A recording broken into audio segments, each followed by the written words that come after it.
Assalamualaikum warahmatullahi wabarakatuh.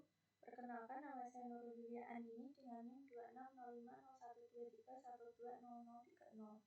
Nah, di sini saya akan menjelaskan materi tentang modul 1, yaitu tentang ecosonder dan Hugo Water Level Logger. Nah, untuk yang pertama kita ke pengenalan dari apa itu survei batimetri dan apa itu pemeruman. Nah, untuk pengertian singkat dari survei batimetri itu kegiatan menentukan kedalaman perairan terhadap bidang referensi menggunakan alat perung gema atau ecosonder berdasarkan prinsip pemancaran gelombang suara. Untuk pengertian singkat dari pemeruman itu proses memperoleh gambaran bentuk permukaan atau topografi dasar perairan pada titik-titik yang mewakili keseluruhan daerah pemetaan.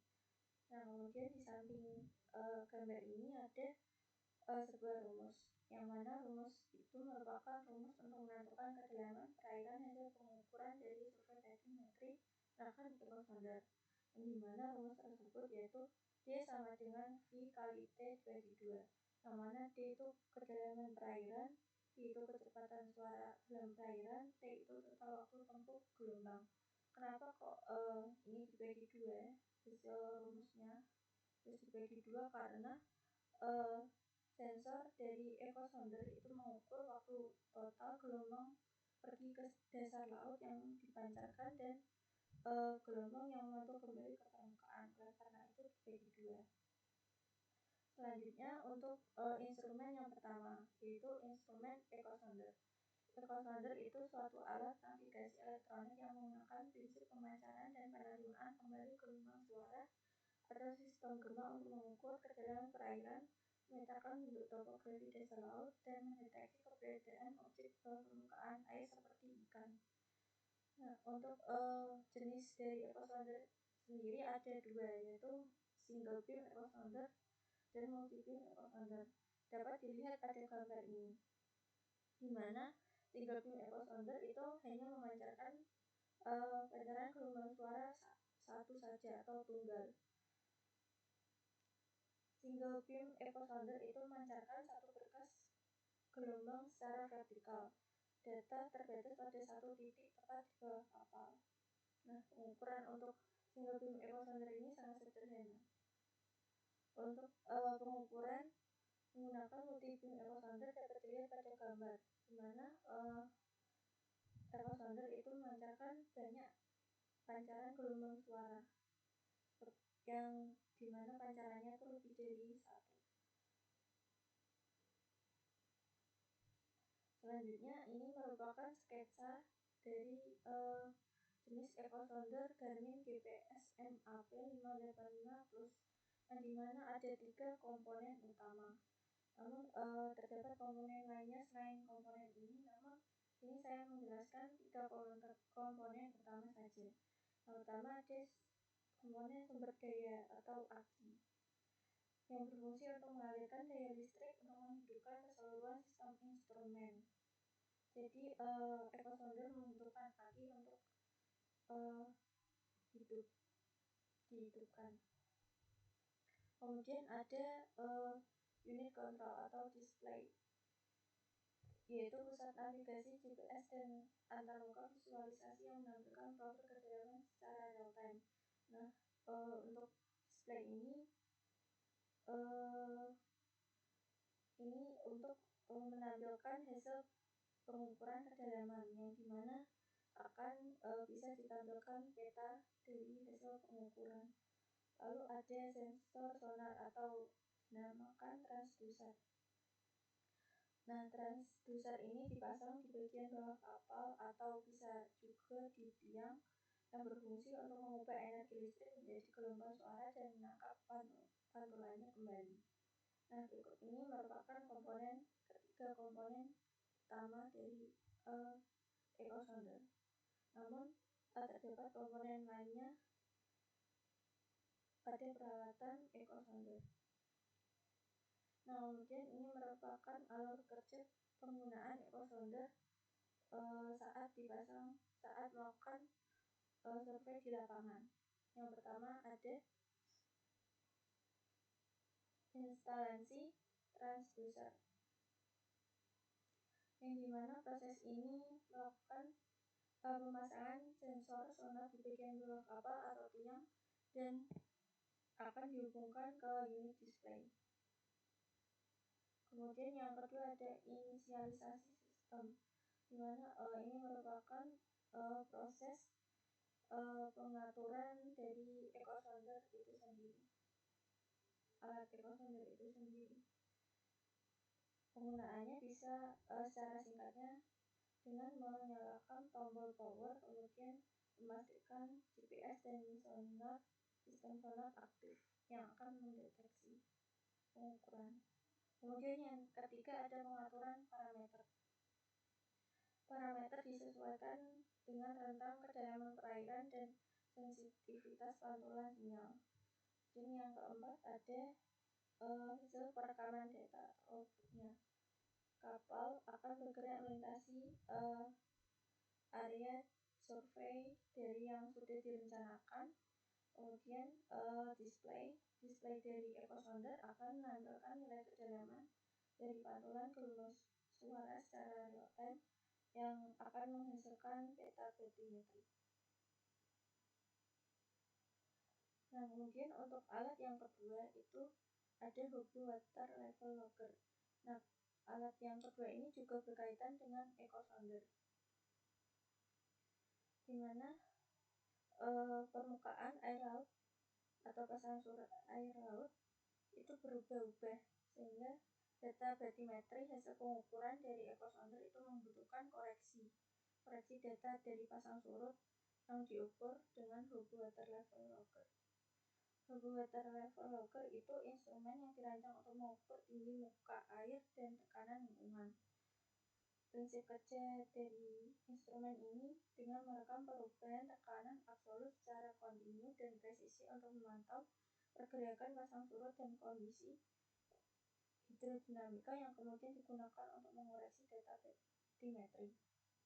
Perangkat atau aplikasi yang digunakan untuk mengoperasikan alat ini yaitu menggunakan software Hubble Pro.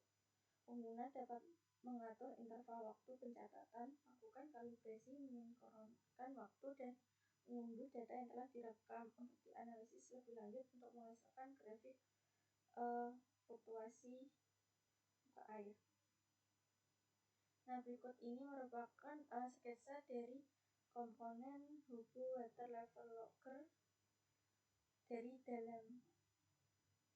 Jadi untuk komponen utama secara keseluruhan itu ada ujung sensor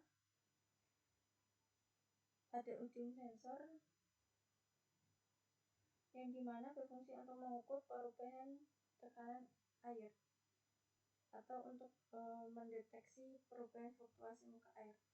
Nah, ini hanya sketsa saja, jadi kira-kira seperti itu. Kemudian ada bodi dari instrumen data logger itu sendiri untuk merekam data secara kontinu. Kemudian ada steering wheel atau tabung pelindung untuk melindungi instrumen saat direndamkan di dalam perairan. Nah, itu merupakan komponen utama. Lalu ada cara penggunaan dari instrumen Hubble Water Level Logger ini saat di lapangan, yaitu ada tahap persiapan, di mana tahap ini menghubungkan instrumen ke PC melalui software khusus yaitu Hubble Pro. Kemudian atur interval waktu pengamatan. Yang kedua ada kalibrasi alat, yaitu dengan melakukan sinkronisasi waktu internal instrumen dengan waktu komputer dan atur parameter tekanan. Dan yang ketiga ada instalasi atau pemasangan, yaitu memasukkan logger ke dalam steering wheel atau struktur tetap. Pastikan instrumen tetap terendam ke dalam perairan secara stabil selama periode pengamatan. Dan yang terakhir yaitu tahap pengunduhan data, yaitu dengan tahap akhir ini dengan mengambil instrumen setelah periode pengamatan selesai. Kemudian data hasil pengukuran dapat diunduh melalui Hubble Pro untuk dianalisis. hasilnya. Nah, kedua instrumen tersebut saling berkaitan. Adapun perbedaan dari kedua instrumen tersebut itu parameter yang diukur Hubble Water Level Logger ini ada fluktuasi muka air dalam satuan cm. Sedangkan untuk echosonder itu mengukur kedalaman dasar laut dalam satuan meter. Untuk prinsip kerja dari Hubble Logger ini untuk mengukur tekanan hidrostatis dan mengubahnya menjadi data ketinggian air.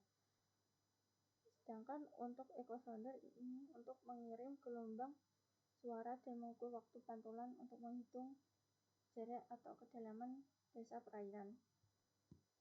Lalu kegunaan utama dari Hubble Water Level Logger ini untuk merekam data pasang surut dalam jangka panjang. Untuk echosonder sendiri itu untuk memetakan topografi dasar perairan atau melakukan survei batimetri. Untuk akurasi pengukuran lebih akurat yang Hubble Water Level Logger karena memiliki akurasi tinggi, sedangkan echosonder memiliki akurasi yang sedang. Nah, data hasil kedua pengukuran instrumen tersebut akan disintesiskan atau digabungkan. Seperti sketsa contoh pada gambar ini, di mana ini merupakan koreksi pasut menggunakan instrumen Hubble, dan ini merupakan tes survei batimetri menggunakan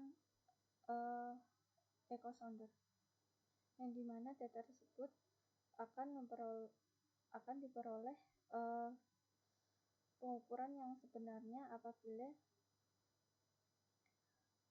menggunakan rumus topografi dasar laut sebenarnya sama dengan kedalaman laut menggunakan kedalaman data yang menggunakan alat echosonder, kemudian dapat ditambahkan atau dikurangkan dengan hasil koreksi pasang surut menggunakan data Hubble Logger.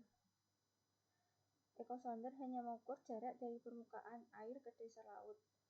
Karena permukaan laut terus bergerak secara dinamis akibat faktor pasang surut, maka data dari echosonder atau data mentah bersifat relatif dan tidak akurat,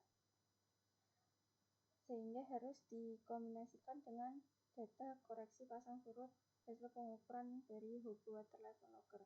Untuk kesimpulannya sendiri yaitu data fluktuasi muka air dari Hubble Logger wajib disintesiskan sebagai faktor pengurang atau penambah atau dilakukan koreksi terhadap data echosonder untuk menghasilkan peta topografi dasar laut yang presisi, absolut, dan sesuai dengan data frekuensi. Nah, sekian hasil penjelasan dari saya tentang modul 1. Apabila ada salah kata ataupun kekurangan dalam penjelasan, mohon maaf. Wassalamualaikum warahmatullahi wabarakatuh.